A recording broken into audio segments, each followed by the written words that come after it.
Hi everyone. Maximize profit by buying and selling stocks.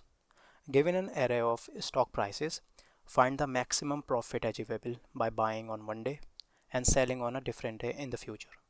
If no profit can be made, return 0. For example, if input prices are 715364, the output will be 5. This is because we can buy on day 2 at a price of 1 and sell on day 5 at a price of 6, resulting in a profit of 6 minus 1 equal 5. A brute force solution involves considering all possible transactions using nested for loops. The outer loop index represents the buy price and the inner loop index represents the sell price. We keep track of the maximum profit using a variable that updates if a transaction's profit is greater than the maximum profit variable. Since we are using nested loops, the time complexity is n square. A linear solution is possible. The basic idea is to keep an eye on the lowest price encountered as you go through the list. Whenever you find a higher price later on, calculate the profit you could make by buying at the lowest price and selling at the current higher price. Keep track of the maximum profit this way. The time complexity is n. Sort an array of zeros, ones and twos. If the input array is 202110, the output will be 001122. A simple solution is to sort the array with a time complexity of n log n. A more efficient solution involves counting the number of zeros, ones and twos. We iterate over the array twice, first to count the occurrences and then to assign values.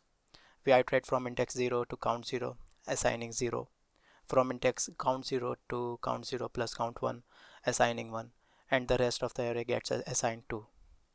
Now this results in a time complexity of n. An even more optimal solution involves iterating over the array only once. We use three variables, low, mid and high. They define regions in the array. Zeros in the index range 0 to low minus 1, ones in the range low to mid minus 1, unsorted elements in the range mid to high, and twos in the range high plus 1 to the end. We use a while loop until mid becomes greater than high or the unsorted elements region is empty. If element at mid index is 0, we swap it with the element at the index low and increase both low and mid by 1, effectively moving the 0 to the region between 0 and low minus 1. If element at mid is 1, we increase mid by 1, and if element at mid is 2, we swap it with the element at the high and decrease high by 1. The time complexity of the solution is n. Maximum subarray sum. Given an integer array, find the contiguous subarray with the largest sum. For example, if the input array is -2, 1, -3, 4, -1, 2, 1, -5, 4, the largest sum would be 6. This is because the subarray starting from index 3, 4, -1, 2, 1 has a sum of 6, which is the largest among all subarrays in the input array. A brute force solution involves iterating over all possible subarrays and returning the one with the largest sum. Using nested for loops, the outer loop denotes the left index and the inner loop denotes the right index.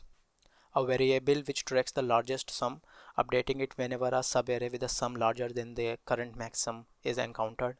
The brute force solution has a time complexity of n square. A linear time complexity solution is possible. Using two variables, largest subarray sum and current subarray sum, we track the answer and the sum of the current subarray respectively. At each element, we ask whether it should be part of the current subarray or the starting point of a new subarray. If the current subarray sum is positive, it makes sense to extend the subarray to include the current element. If it's negative, it's better to consider a new subarray starting with the current element.